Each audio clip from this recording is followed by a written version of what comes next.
जय हिंद स्टूडेंट्स। आपके एग्जाम में एक लेटर भी आता है, या तो एप्लीकेशन आती है या लेटर आता है, जिसको आप इनफॉर्मल लेटर बोल सकते हैं। ये इनफॉर्मल लेटर होता है अपने फ्रेंड्स को, रिलेटिव को, मदर्स को, फादर को लिखते हैं। इसमें कोई बहुत ज्यादा औपचारिकता या फॉर्मेलिटी की आवश्यकता नहीं होती है। सिंपल एड्रेस लिख के और डेट डाल के आप उस लेटर को लिख सकते हैं। और इसको बोलते हैं इनफॉर्मल लेटर या अनौपचारिक पत्र। ये अपने दोस्तों को, रिश्तेदारों को, मित्रों को लिखा जाता है। और इसमें लिखने का तरीका मैं आपको समझा दे रहा हूं। आप इसको ऑब्जर्व करेंगे, देखेंगे कि ये लेटर एग्जाम में कई बार रिपीट हुआ है। 2018 में रिपीट हुआ है,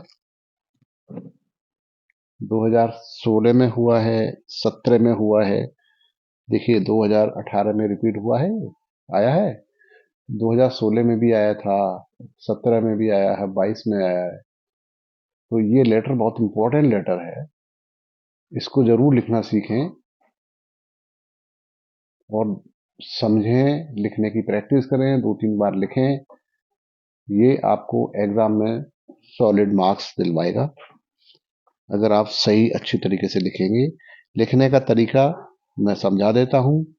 आप चाहें तो पेन और पेपर लेके इसको साथ साथ मेरे नोट भी कर सकते हैं, लिख सकते हैं। और नोट करेंगे, लिखते जाएंगे साथ में, तो आपको डबल फायदा हुआ। आपके माइंड में सेट हो जाएगा, ये याद हो जाएगा, मतलब आप लिखना सीख जाएंगे। तो ये आदत डालिए, जब भी कोई चीज आप रीड करते हैं, रीड करने के बाद एक या दो रीडिंग के बाद उसको नोट करना सीखिए। नोट बनाइए, उसके नोट्स बनाइए, लिखिए।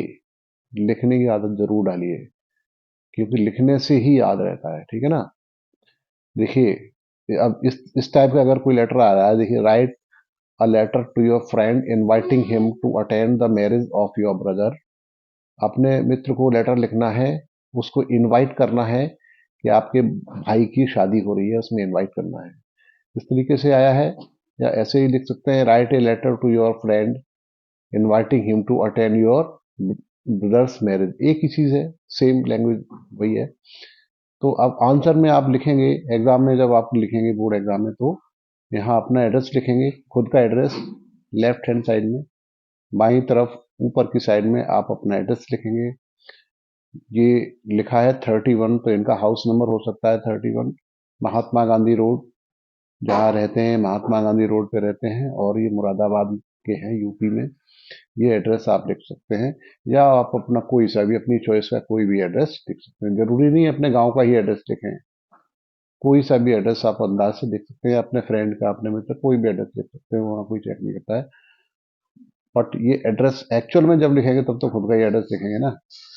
तो ये एड्रेस लिखा हुआ, इस तरह से एड्रेस खुद का लिखा जाता है।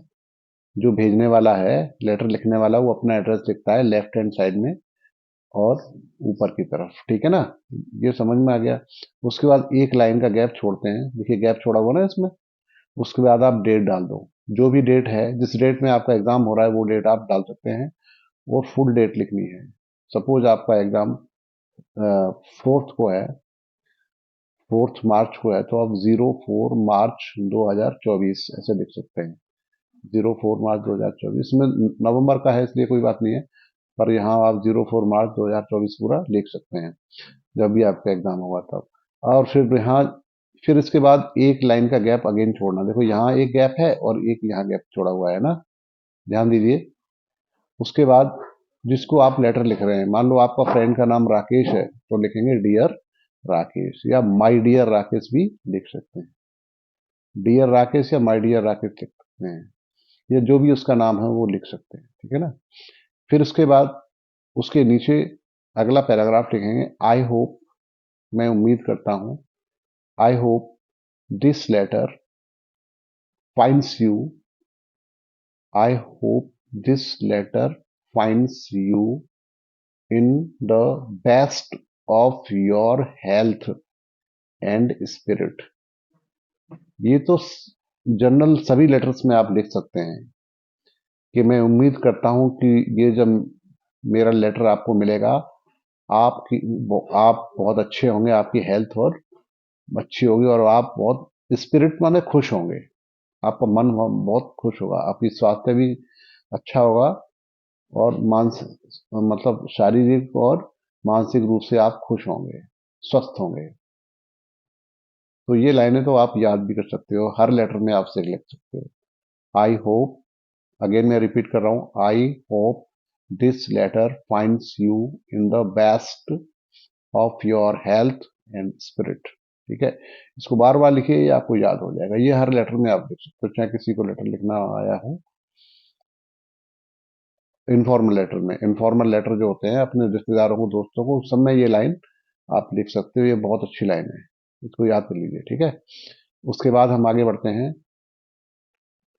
इट गिव्स मी प्लेजर, मुझे बड़ा आनंद मिल रहा है या खुशी मिल रही है। इट गिव्स मी प्लेजर, मुझे बड़ी खुशी मिल रही है।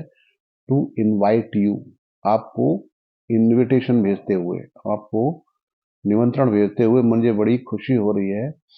To attend the marriage of my elder brother Sunil, आपको मैं निमंत्रण भेज रहा हूं कि मेरे बड़े भाई सुनील की शादी या विवाह पर निमंत्रण भेज रहा हूं। अपने बड़े भाई सुनील की शादी का निमंत्रण भेज रहा हूं। एट आवर रेजिडेंस, जो हमारे मकान पर होगा, हमारे निवास पर होगा। रेजिडेंस माने निवास या घर। तो सुनील, हमारा बड़ा भाई मेरा सुनील है, उसकी शादी मेरे निवास पर, हमारे निवास पर ही होगी। और किस डेट को होगी वो डेट भी लिखना जरूरी है। ऑन 28 नवंबर 2020 जो भी है, तो आप उसमें डेट एग्जाम में लिखेंगे वो जिस डेट में लेटर लिख रहे हैं उसके एक हफ्ते बाद का या 2 हफ्ते बाद का डेट लिख सकते हैं। ठीक है ना। जैसे आप सपोज आप 4 मार्च को लेटर लिख रहे हैं, तो उसके बाद 8-10 दिन बाद की 14 मार्च लिख सकते हैं कि Sunil at our residence on 14 March 2024। इतना पहले तो लिखना पड़ता है ना लेटर, शादी से कुछ पहले, हफ्ते 2 हफ्ते पहले तो लिखोगे ना। तो वो डेट आगे की आप दे सकते हो, 8-10 दिन आगे की डेट भी दे सकते हो, उसमें लिख सकते हो। ठीक है, समझ गए।